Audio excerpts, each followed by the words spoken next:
So the probability of the complement of an event is sort of the difference between the two. So say you have some event A and you're given that probability.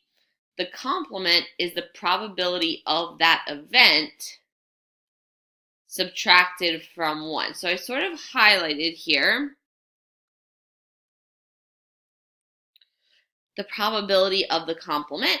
So sometimes this is useful if you're trying to find the probability of something, but the probability of that not of that event is so much smaller that it's easier to find that over just the regular probability. I'm thinking that's really the only place you might use it. So for number 5, I filled in that chart there, the sum of 2 dice. So all I did was 1 plus 1 is 2, 4 plus 5 is 9. All I did was add up the two numbers and just filled out the entire chart.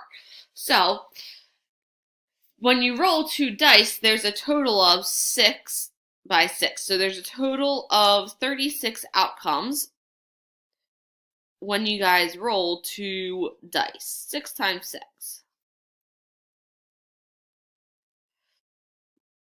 So A asks us to find the probability that the sum is not 8. So that is the complement. So what we're going to do is actually find the complement of 8, because rather than sit there and count all of the probabilities that aren't 8, it's easier to just count the couple that are and subtract it. So 1, 2, 3, 4. There are 5 possible ways to get a sum of 8. So the probability of the sum not being 8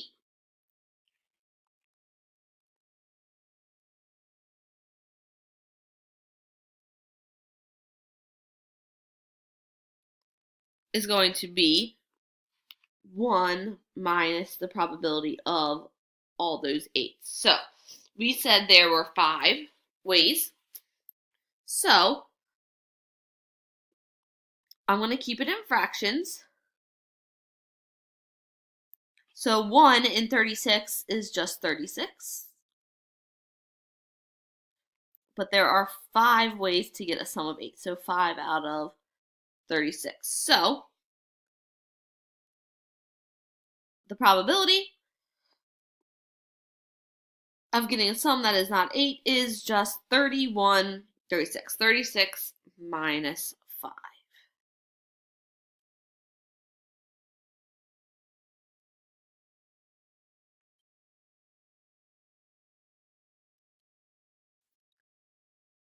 So if it asks for the complement, it's just really asking you for the sum not necessarily the sum, the probability not of this event.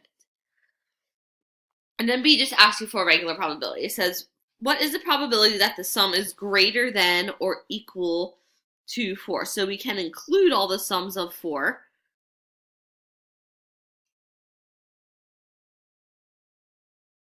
And then everything greater than that. So I sort of highlighted it. So that's what I'm saying. Instead of sitting here and counting, it might be easier to just know that 36 minus the 3 that aren't greater than or equal than 4 is a little easier. But the probability that the sum is greater than or equal to 4 is 36 minus 3. So 33 36. If you guys reduced it, it would be 11/12. Just divide by 3. And that's it. Probability, in my opinion, is very visual. So even if you guys didn't have that chart, it might not be a bad idea to make one if you guys are on a test or you're on the final or something. Sometimes it's helpful just to have that visual there to reference.